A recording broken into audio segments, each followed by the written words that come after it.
Alors, le but de cette vidéo est de t'apprendre comment créer un SaaS de A à Z, surtout un SaaS rentable. Et donc, je vais te montrer les étapes que j'ai suivies pour créer 5 minutes portfolio.dev, que ça soit comment j'ai trouvé l'idée, les stacks que j'ai utilisés, etc. Et donc, pour ceux qui ne connaissent pas l'application que j'ai créée, donc comme je le disais, ça s'appelle 5 minutes portfolio.dev et c'est une application qui permet aux développeurs de créer leur portfolio en seulement 5 minutes, chrono. Et donc comme tu le vois, c'est utilisé par plus de 1000 utilisateurs et j'ai affiché les 100 premiers ici. Bref, tout ça pour te dire que la stratégie fonctionne. Bon, sans plus tarder, allons droit au but. Bien, en commençant, je vais t'expliquer chaque étape. On va passer d'abord par la première étape. Donc, étape 1, qui est la solution. Alors, qu'est-ce que ça veut dire? Moi déjà, alors il y a beaucoup de gens qui disent que pour trouver un SaaS, il faut trouver une idée. Moi, je dis pas du tout. Donc, pas du tout. Il ne faut pas trouver une idée. Il faut trouver plutôt une solution, vous voyez, à un problème. Le problème, c'est que si vous trouvez une idée, par exemple, si votre but au départ est de trouver seulement une idée, on n'est pas sûr que ça soit une solution, c'est-à-dire qui répond à un problème. Et quand vous avez une idée qui ne répond pas à un problème, personne ne l'utilisera. Voilà. Et donc, la question que vous devez vous poser maintenant, c'est comment trouver une solution? Ou plutôt, je dirais, comment trouver un problème. Comme ça, vous allez pouvoir trouver une solution à ce problème. Eh bien, vous avez deux méthodes pour y arriver. La première méthode, ça consiste à trouver un problème que tu as personnellement. Donc, problème perso. Et donc, c'est le cas de 5 minutes portfolio.dev. C'est comme ça que j'ai eu l'idée de créer 5 minutes portfolio.dev. À la base, je voulais créer un portfolio pour moi-même et je me suis rendu compte que quand je vais vouloir modifier quelque chose sur mon portfolio, il va falloir que j'aille encore regarder le code et le modifier. Et donc, je me suis dit, pourquoi ne pas créer un outil qui permet de générer un portfolio facilement et de le mettre à jour. En plus, c'est un portfolio avec plusieurs thèmes, vous voyez, plus de 33 thèmes et plus de 23 polices d'écriture. Donc, la personnalisation y est. Et aussi, il y a une fonctionnalité que je voulais coder sur tous mes portfolios, qui est le suivi de téléchargement du nombre de CV, vous voyez.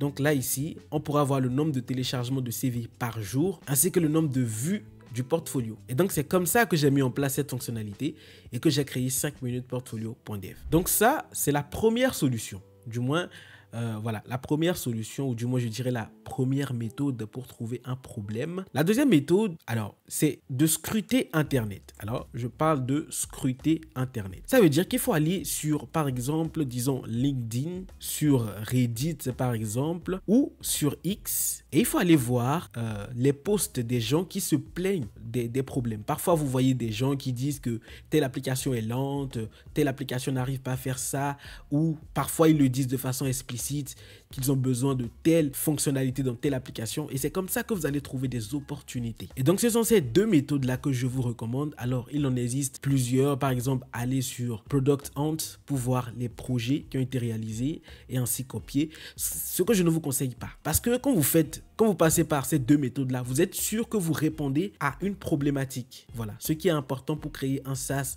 qui est rentable. La deuxième étape, je l'appelle l'étape de la validation. C'est pas parce que vous avez trouvé une solution à un problème que les gens vont l'adopter. Voilà pourquoi il faut éviter de perdre des semaines à coder quelque chose que personne ne veut. Alors, je vous conseille quelques sous-étapes. La première des choses, quand vous voulez valider votre idée, c'est de faire une landing page. Alors, vous allez me dire, mais comment faire une landing page? Eh bien, moi, ce que je vous conseille, c'est d'utiliser l'outil Canva et vous faites une landing page comme ceci. Très simple, vous voyez? Alors ici, j'ai fait ma landing page de mon application 5 minutes portfolio.dev. Vous voyez, ici, je mets la promesse, donc créer ton portfolio pro en moins de 5 minutes. Ici, je mets les avantages, donc créer ton portfolio en moins de 5 minutes, 33 thèmes, 12 polices d'écriture, etc. Et ici, je mets un petit aperçu du portfolio qui sera créé. Voilà, donc c'est très simple. Alors, vous allez remarquer que jusqu'ici, nous n'avons pas encore codé. Et c'est ça que je vous recommande, ne codez rien pour l'instant. La prochaine étape, du moins la prochaine sous-étape, c'est de faire un questionnaire. Voilà, vous faites un questionnaire, ce qui est très très important. Par exemple, là, j'ai fait mon questionnaire simple ici, vous voyez, que j'ai fait avec est Google Form. Voilà, alors moi, j'aime bien Google Form parce que je trouve que c'est facile à utiliser. Mais si vous êtes un pro Notion, vous pouvez utiliser Notion par exemple, qui permet aussi de le faire. Le questionnaire, moi je vous demande de ne pas faire un questionnaire qui est très long parce que c'est chiant. Les gens n'aiment pas répondre à des questionnaires qui sont trop longs. Ils aiment les choses brèves. Donc ici, regardez, utilisez ce format-là. Ici, je leur donne la promesse. Je leur dis à quoi va servir l'application. Donc ici, je mets ton portfolio en 5 minutes, c'est la promesse. Et ici, voici les questions que je leur pose. Quelle fonctionnalité t'attire le plus? Alors déjà, souhaites-tu tester la version bêta? Voilà, oui, non. Quelle fonctionnalité t'attire le plus? Donc ici, vous listez les fonctionnalités que vous allez créer. Ça, c'est très important. Histoire de voir, histoire d'avoir une idée de l'engouement des gens. Est-ce qu'ils veulent telle fonctionnalité ou pas? Ok. Ensuite, ici, vous précisez, alors vous pouvez rajouter d'autres questions. Et moi, la question que j'avais trouvée pertinente à ajouter, c'est quel est ton rôle ou ton métier actuel, histoire d'avoir à peu près une répartition des gens qui sont intéressés par mon produit et par métier. Donc, étudiants, développeurs, débutants, confirmés, designers, etc. Donc, en tout, j'avais posé 3 questions et ici, je leur demande comment ils s'appellent. Alors, la prochaine étape, c'est poster. Voilà. En gros, vous allez poster sur X, LinkedIn, YouTube, etc. En tout cas, sur tous les réseaux sociaux. Alors, vous allez me demander, qu'est-ce que vous allez poster? Vous allez faire un post qui est très simple. Regardez ce que j'ai fait pour 5 minutes portfolio.dev. Ici, regardez, j'ai fait juste un petit message où je leur parle du problème. Ici, je dis marre de passer des heures à coder ton portfolio et au final, le design est moche, pas responsive, pas propre. Vous voyez, c'est une phrase d'accroche. Et là, je leur dis que je lance un outil ultra simple bientôt pour créer mon portfolio, du moins ton portfolio de dev en seulement 5 minutes. Et ici, je précise que pour être parmi les premiers testeurs, inscris-toi ici. Vous voyez, et ici, je mets le lien du formulaire Google Form ou Notion qu'on vient de créer, du moins que je vous ai demandé de créer. Et ici, je mets une petite phrase pour leur dire ça prendra moins d'1 seconde, etc. Et ici, je liste à nouveau les fonctionnalités qui seront dans l'application que je vais créer. Et ça, il faut le faire. Et vous allez me dire, mais du coup, la landing page qu'on a faite avant, ça sert à quoi? Eh bien, c'est ici que vous allez rajouter une image de la landing page. Ici, vous voyez. Ici, vous rajoutez une image à votre post. Ici. Voilà, histoire que les gens aient au moins un petit visuel sur ce à quoi va ressembler l'application. Et donc, après avoir fait ça, nous allons passer maintenant à la sous-étape 4. La sous-étape 4 consiste à faire une analyse des données. Alors, à partir de quel moment il faut faire une analyse de données? Alors, vous allez me demander quelles données. Je parle des données du formulaire, Google Form. Quand vous avez à peu près 10 réponses, voilà, 10 réponses minimum, là, maintenant, on peut commencer à faire les choses. Alors, qu'est-ce que vous allez analyser, par exemple? Ici, j'ai les graphes, voilà, que j'ai obtenus à partir des gens qui ont répondu à mon formulaire. Donc ici, quand je leur ai demandé, est-ce qu'ils souhaitent tester la version bêta? J'ai eu 73 réponses et vous voyez 97% m'ont dit oui. Ça veut dire qu'il y a vraiment un engouement. Et ici, quand je leur demande quelle fonctionnalité les attirer plus. Ici, vous voyez, ici j'ai remarqué qu'il y a quand même un nombre conséquent de personnes qui sont intéressées par la création ultra rapide, qui en a 57, du moins 78% qui veulent la fonctionnalité suivie des vues et des téléchargements. Et vous voyez, cela me dit quelles sont les priorités à mettre sur les fonctionnalités à coder. Donc là, par exemple, je sais que je dois prioriser le suivi des vues et le téléchargement des CV, etc. Et ici, j'ai la répartition, voilà, par rapport au métier. Vous voyez ici, j'ai 42% qui sont des développeurs débutants, 32% qui sont étudiants, etc. Donc tout ça me donne une vue d'ensemble de l'engouement, je vais dire, des gens pour mon application. Commencer à coder. Vous voyez, c'est maintenant qu'on commence à coder. Alors, maintenant, il faut choisir ta stack. Alors, la plupart du temps, le conseil que je donne aux gens pour choisir une stack, c'est de choisir les stacks avec lesquels ils sont à l'aise. Ça, c'est super important. Ça te permet de scaler rapidement, c'est-à-dire de coder très rapidement. Et ensuite de sortir un MVP, c'est-à-dire un produit, du moins une application qui est minimum, voilà, avec un minimum de fonctionnalités, histoire de le tester sur des utilisateurs qui veulent le tester. Voilà. Il y a 2 types de stacks en général. Je dis back, voilà. Donc pour le back de l'application. Et ici, nous avons le front. Alors pour le back, pour 5 minutes portfolio.dev, j'utilise Nest.js pour le back. Donc c'est ça qui me permet de traiter les informations que le front m'envoie. Ensuite pour le front, vous l'aurez compris, j'utilise React. Voilà, c'est rapide et c'est user-friendly. Voilà pourquoi je l'utilise. Ensuite, pour la base de données, donc BDD ici, j'utilise PostgRI. Voilà, vous pouvez utiliser autre SGBD. J'utilise PostgRI couplé avec Prisma. Donc, c'est un ORM. Alors, un ORM, c'est juste un outil qui vous permet de faire les requêtes rapidement. Voilà. Au lieu de faire du SQL directement ici, il a une syntaxe qui est proche du JavaScript qui vous permet de faire les requêtes facilement sans problème. Ok? Et ma base de données, eh bien, je l'héberge chez Supabase. Donc, c'est ici que ma base de données est stockée. Pour le design de l'application, voilà, ici, donc le design de l'application, tout ce qui est beauté du site, etc. J'utilise Tailwind CSS et couplé à, vous l'aurez compris, Daisy UI. Alors pour ceux qui ne savent pas ce que c'est que Daisy UI, c'est juste une bibliothèque qui vous permet d'avoir du style rapidement. Vous voyez ici, vous avez plusieurs thèmes que vous pouvez utiliser dans votre application sans problème. Vous avez des boutons, des modales, c'est-à-dire des pop-up qui sont tout codés pour vous, que vous pouvez réutiliser rapidement, vous voyez, sans problème, vous voyez. Et je trouve cet outil génial. Alors, il y a des gens qui vont utiliser, par exemple, ShadCN. Alors, si vous ne connaissez pas ShadCN, voilà, c'est une collection de composants que vous pouvez réutiliser au même titre que Daisy UI. Mais moi, je n'aime pas ShadCN. Pourquoi? Parce que ShadCN, c'est une bibliothèque de composants. C'est-à-dire que, par exemple, alors je ne sais pas si on peut avoir un exemple de composant ici. Comme ça, vous allez pouvoir voir le code derrière. Prenons par exemple bouton. Voilà, allons dans le code. Vous voyez, ça vous crée un composant bouton. Vous voyez tout ce code-là pour avoir un bouton. C'est énorme. Alors que sur Daisy UI, regardez ici, vous avez plusieurs types de boutons que vous pouvez utiliser avec plusieurs couleurs.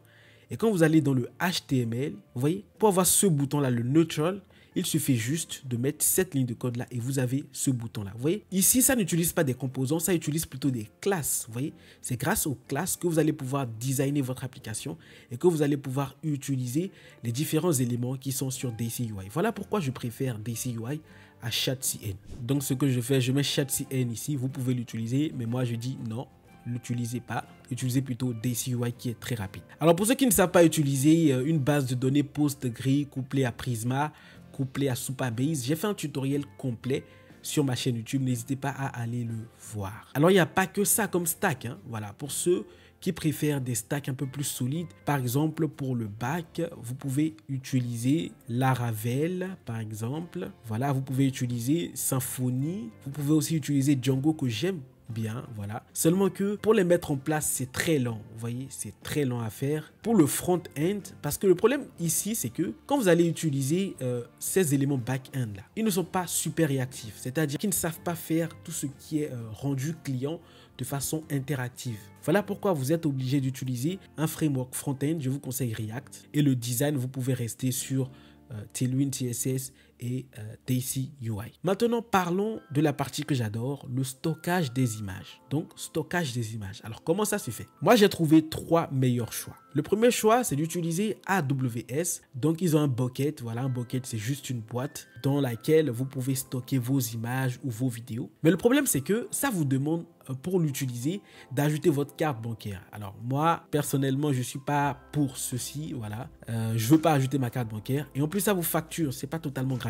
La prochaine solution que vous pouvez utiliser, c'est Cloudinary. Cloudinary, voilà, donc qui est super efficace, hein, qui permet de stocker vos images, voilà, vos assets rapidement. Vous voyez, vous avez vos images qui seront stockées quelque part sur un serveur et que vous allez pouvoir réutiliser sans problème. Mais il y a un inconvénient, voilà, en tout cas que j'ai trouvé en développant 5 minutes portfolio.dev. Alors le problème, c'est la personnalisation qui est restreinte. Alors je vous explique un peu. Vous voyez, quand vous allez vouloir uploader une image sur Cloudinary, vous serez obligé d'utiliser ce composant-là, voilà.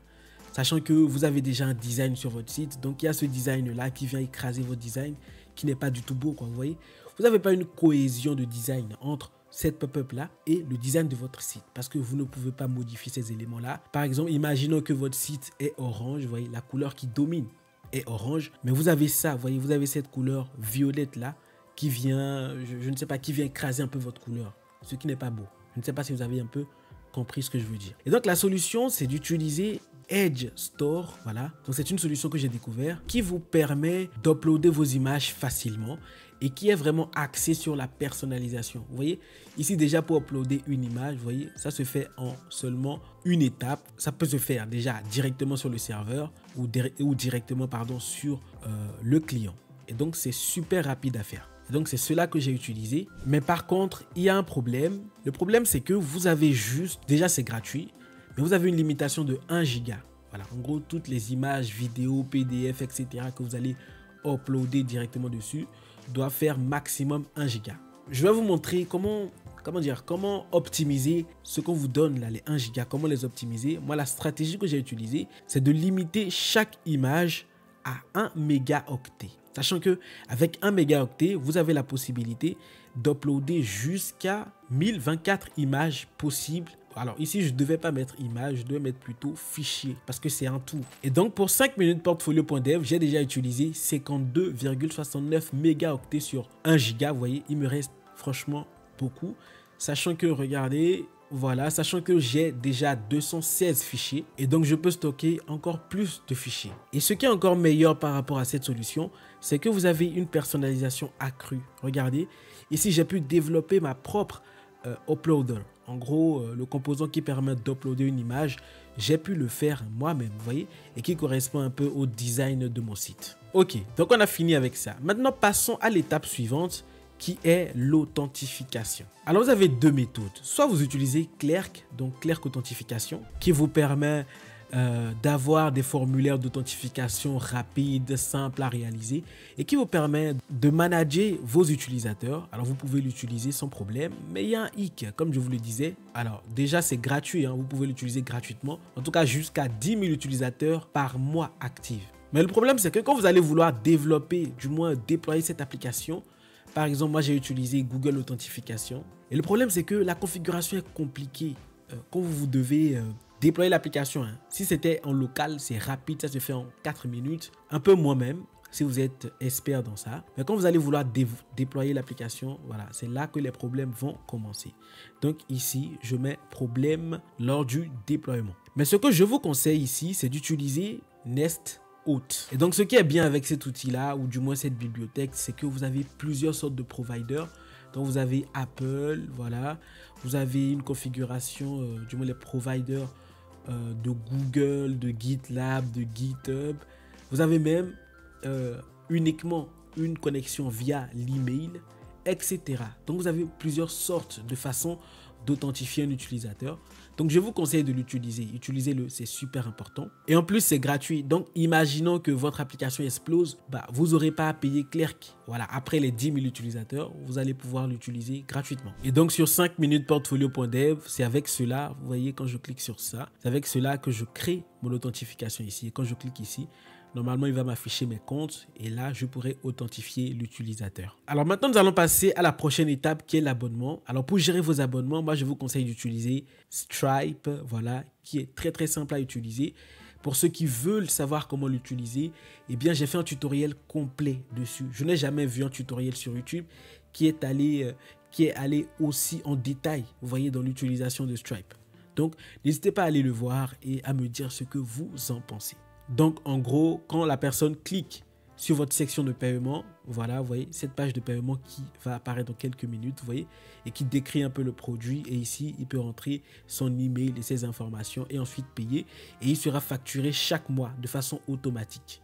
Vous voyez. En tout cas, j'ai détaillé un peu comment ça marche, comment l'utiliser directement dans la vidéo que j'ai faite. Donc, maintenant, parlons du déploiement. Donc, pour faire cela, comme je le disais, vous avez deux choix.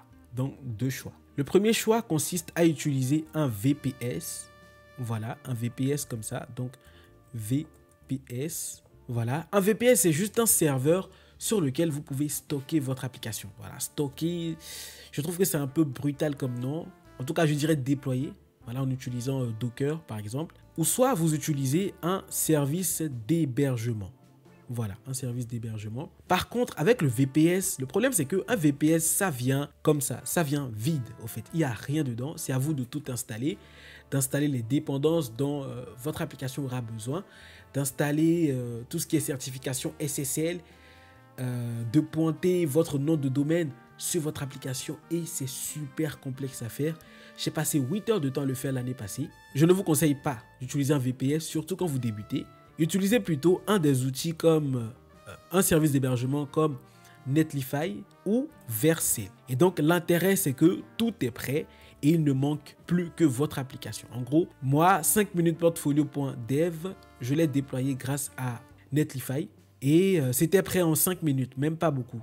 Entre ces deux-là, moi je vous conseille d'utiliser Vercel. Moi, Vercel, ça n'a pas marché pour moi à cause de quelques problèmes techniques. Mais Vercel est un peu plus cher que Netlify, c'est 20 €.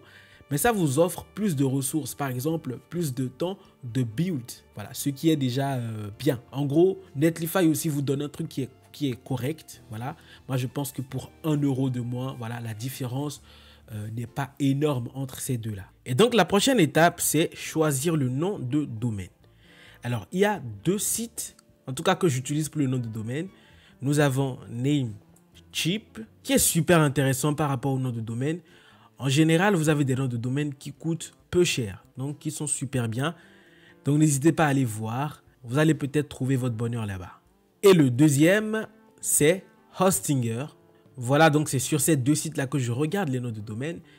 Et n'hésitez pas à aller les comparer, du moins comparer les prix. Et donc la dernière étape, c'est l'application est prête, on fait de la publicité partout où on peut. Et moi, ce que j'ai fait, c'est que j'ai commencé par faire un post LinkedIn que j'ai fait en 2 temps. La première chose que j'ai fait, c'est que j'ai écrit du test ici, vous voyez, où j'explique vraiment ce que l'application apporte. Vous voyez, je ne me focalise pas du tout sur moi. Hein. Si vous voulez, vous pouvez lire. Vous allez remarquer que à aucun moment je ne me mets en avant. Je mets plutôt l'application en avant. Et dans quel sens? Dans le sens du règlement d'un problème. Et ici, voilà, j'explique un peu comment ça marche. Et ici, ce qu'il ne faut pas oublier, c'est faire une vidéo sur comment ça marche. En gros, une démonstration. Les gens apprécient plutôt la démonstration. Et vous allez remarquer que ça m'a rapporté près de 600 likes, près de 77 commentaires et près de 41 republications. Ce qui a généré près de 1000 utilisateurs, ce qui est énorme pour une application qui a été lancée il n'y a même pas une semaine, quoi, vous voyez. Et donc, vous faites la même chose sur YouTube, sur X, sur Reddit, partout où vous pouvez. Et enfin, je vous conseille de tout le temps facturer vos produits. Voilà. Faut pas tout le temps mettre en place un système gratuit, non, il faut les facturer. Par exemple, ça, c'est mon portfolio. Voilà, moi, j'ai payé l'application. Voilà pourquoi je suis capable de voir mon portfolio. Voilà, mais quand j'ouvre le portfolio de quelqu'un qui n'a pas payé, voilà, il verra ça. Et là, je lui demande de débloquer son portfolio. Et là, je le facture. Si vous ne faites pas ça, à aucun moment, vous allez vous faire de l'argent en créant des produits aussi intéressants, quoi. Et si vous débutez dans tout ça, vous ne savez pas par où commencer pour créer une application, regardez cette playlist-là, dans laquelle je vous montre pas à pas comment créer plusieurs applications full stack de A à Z.